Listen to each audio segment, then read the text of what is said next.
Pamir dan Wajibnya Pamir.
Nào như sa tâm ế,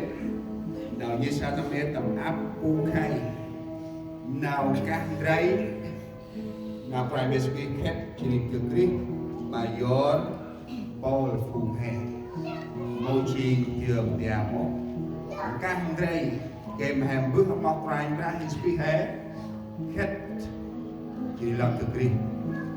đây chừng nào hay nhìn xa áp u khay cái mặt cách nào này. Áp nam hè là hay sóc trơn và bung chỉ cái chó tầm áp nam hè sai quanh là đó cái mà hay khư tầm nào rong nào nhiên xa thì hai ba con trẻ nói thì cần đồ hành bờ tầm nào tầm ba quanh cái mặt ca tầm áp tấp nào hé nhiệt xa tầm hà tầm ba quanh đấy bay chút mà phân